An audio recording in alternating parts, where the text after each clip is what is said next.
And next problem, determine the stretch in each spring for equilibrium of the 2 kilogram block. The springs are shown in their equilibrium position. So given yung ating mga spring constants here, we have KAC is 20, KAB is 30, and we also have KAD is 40. Okay.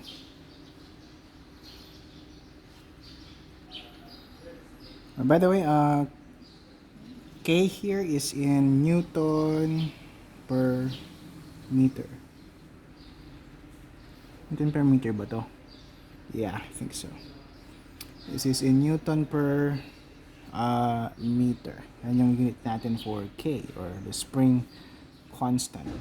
So we are asked or tasked to solve for the stretch in each spring. So ano bang kailangan natin para ma-solve yung stretch?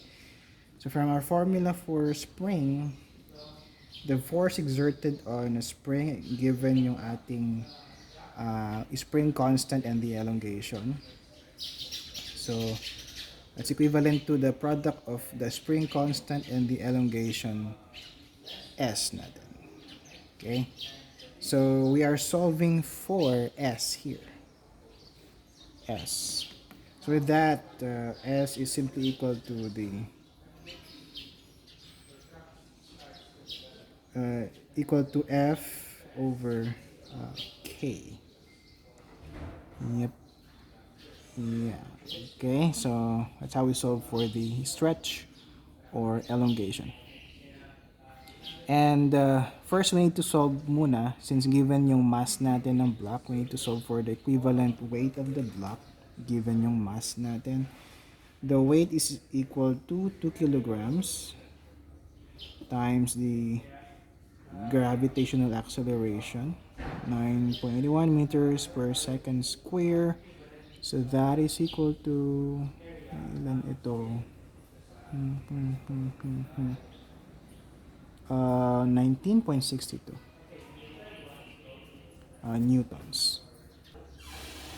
That means that the tension applied, or the weight applied on spring AD here, spring AD, ayan, is equal to the weight of the block here.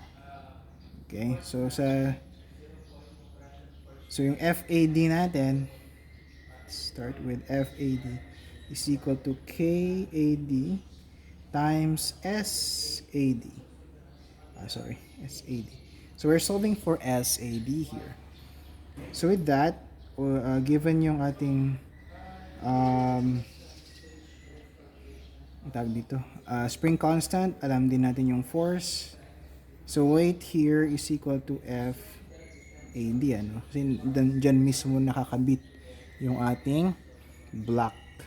Okay, so if you apply the equilibrium here, so direktang kinikerry ng spring AD yung block natin, which weighs 19.62 newtons. So we know FAD, that is 19.62 newtons is equal to K. What is K? K is 40 newtons per meter times SAD, which is the unknown.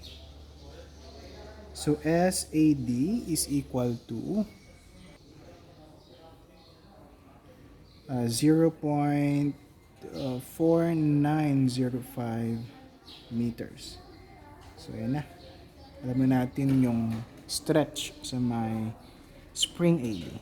Next, we solve for the stretches in spring CA and AC and AB. Okay? So para malaman natin yung stretches in those springs, kailangan nating masolve muna yung forces acting on each spring here. Katulad na kanina sa FAD, we need to solve for the force acting on spring AD for us to solve for the stretch. Ganon din yun dito sa my spring AC and AB. we need to solve for the forces acting on each spring first. Then we will be able to solve for the stretches on those springs. Okay. So how do you solve for the stretches on those springs?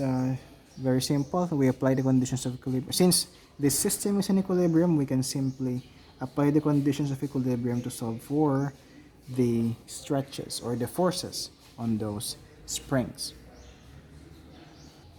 Now let us draw the free body diagram. Saan na yung... Ayan. Oops.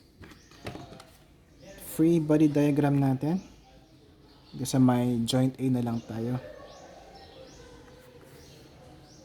So at joint A, we have force AD here, which is 19.62 newtons. We also have spring AB here. Spring AB for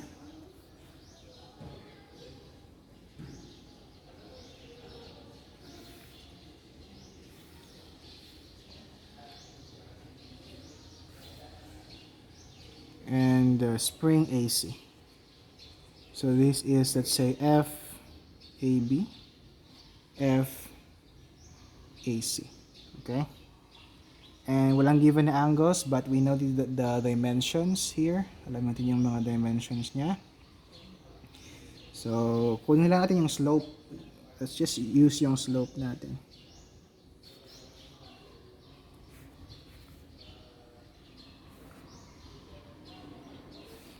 Okay, so from the dimensions natin, so this is 4 meters, this is 3 meters. 3 yung vertical natin, 4. So obviously this is a special triangle. Yung hypotenuse natin ay 5. And then we also have 3 here. 3 yung vertical, ay yung horizontal. Vertical is also 3. So this is itong hypotenuse natin, Pythagorean theorem, square root of 3 squared plus 3 squared, that is 3 square root of 2. Okay, that's 3 square root of 2. I'm sorry, hindi ko na-play yung video. Hindi ko na-play yung video. I don't know where did I stop here. So let's just go back. May nasulat na ako, hindi pa rin na-play yung video. Mga disruptions kasi. Alright, so we submit forces. Hindi ko lang kung nasabi ko na kanina. But in order for us to solve for the stretches dito sa my springs AC and AB, we need to solve for the forces acting on those springs. And we can solve for those forces using the conditions of equilibrium. Now we have this free body diagram. This is FAB, FAC acting on the springs, and we have solved this one a while ago. So we summate forces along the we use the conditions of equilibrium. We summate forces along x-axis. So it'd be the result. No. So we have the x component of FAB. Ito. X component of FAB. That is 4 over 5 FAB. If we're going to use a slope, 4 over 5. Minus ito kasi directed siya to the left. So we have 3 over square root of 2. FAC equated to 0. And summation of forces along y-axis is equal to 0. This is upwards yung FAB, so positive siya. So we have vertical, 3 over 5 times FAB. Plus upwards yung FAC. So 3 divided by 3 square root of 2 FAC. Minus itong FAD, which is 19. Minus siya since downwards. 19.62 equal to 0. So we have two equations here. So this is equation 1, equation 2. Two equations to unknowns. Again, you can use your calculators to solve for FAB and FAC here. So solving the two equations simultaneously, we can solve now for FAB and FAC. So FAB is equal to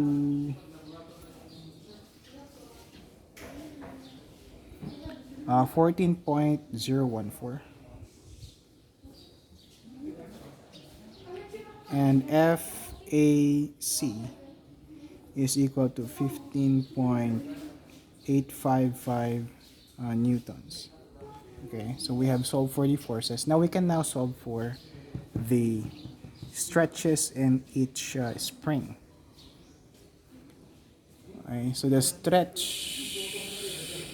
so going back to our equation kanina, S is equal to F over K. So basically S AB is equal to FAB over KAB. So SAB is equal to FAB, which is 14.014 newtons divided by KAB, that is 30 newtons per meter. So we're left with meters. So SAB is equal to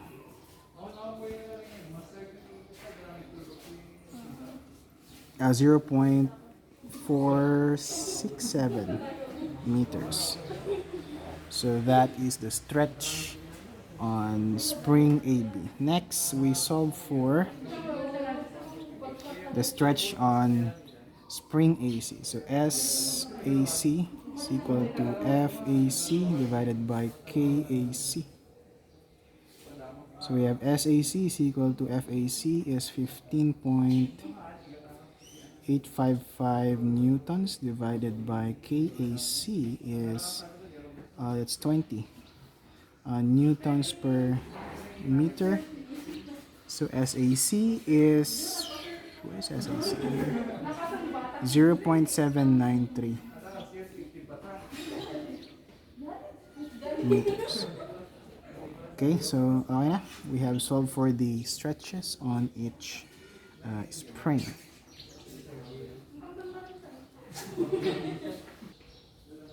Alright, next problem.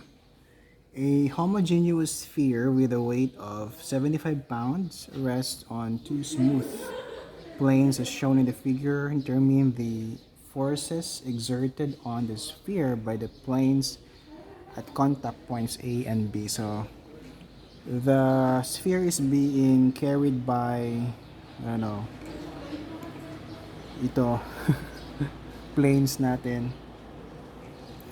So ano yung reactions ng planes ito? So from the Newton's third law, law of interaction, action and reaction. So pag meron tayong sphere dyan, may weight yan, ano? Meron siyang weight.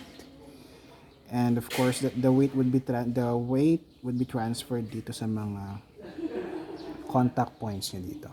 So merong reaction yan, opposite. Okay?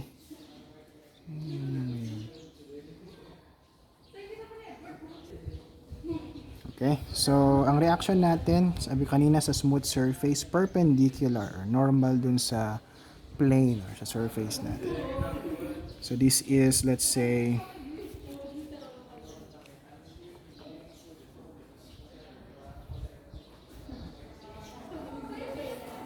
RA, and then we also have, this is point A, and this is point B. So this is RA, RB. So may reaction tayo dyan. So ganun yung reaction niya. So since it's carrying the sphere. Of course, do not forget yung weight natin acts at the center of the sphere natin. So this is the weight, which is 75 pounds. So these are the forces acting on the sphere. Okay? So ang hinahanap natin ay yung reactions natin RA and RB. Okay. Let's try to draw, or let's draw the free body diagram for this particular problem. Let's say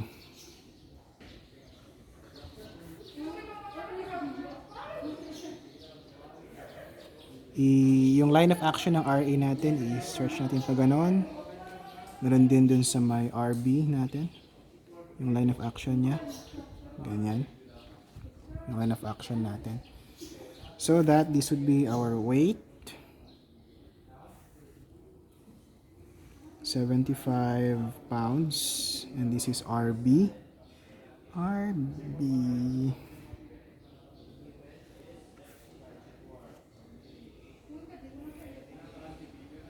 Gawin lang natin yung line of action niya.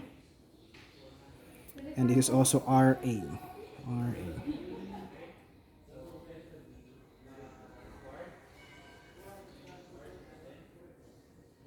That's RA. Okay? Okay, I think we're good. So this would be our free body diagram. And don't forget, of course, the angle. Kailangan natin yan sa pag-solve ng components. So this is 20 degrees. Itong plane natin na to, inclined at 20 degrees from the horizontal. This is 60 degrees also inclination from the horizontal. Okay. So ano yung mga angles natin? Transfer lang tayo ng angles. Okay? How do we transfer yung angles natin? So this is okay. So yan. This is 20 degrees and this is 60 degrees natin. Okay. Transfer natin itong mga angles natin. So this is 20 degrees and this is 60 degrees. Okay. Then solve for RA and RB by conditions of equilibrium. So ano yung mga components natin along X and Y axis. So first we need to summate forces along X axis, equate that to 0. Ano yung mga components along X, components along Y? So yung weight natin direct nandun siya mismo sa Y axis, so wala siyang X component. RB and RA have components along X and Y axis. So yung direction natin is pag ganun yung arrow. So ito na yung ano natin.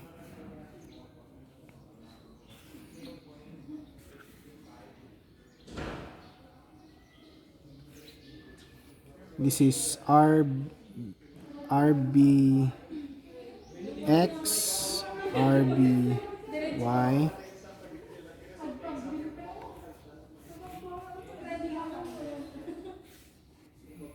RA X, RA Y. Okay, pwede rin naman ganon from the tail. RBY, RBX, tail din, RAY, RAX. We get the same result naman. Same direction pa rin. And same magnitude, of course.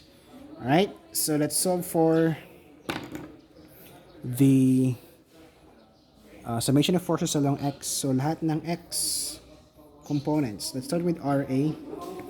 So RAX directed to the right, so positive siya. So RA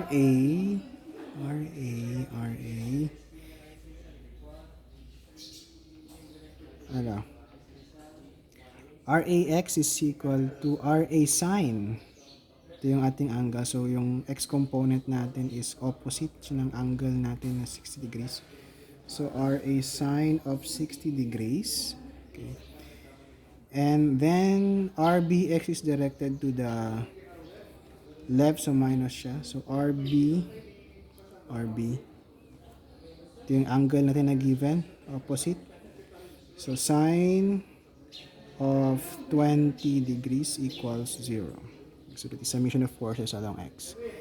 And then summation of forces along Y is equal to 0. So lahat ng Y component natin. So we have RAY is directed upwards. So we have RA cosine of 60 degrees. Cosine is adjacent RY. 60 adjacent side niya.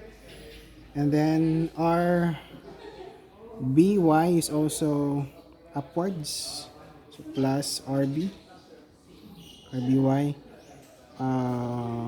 RBY, ito yung RBY natin, so adjacent ng angle natin, so cosine of 20 degrees.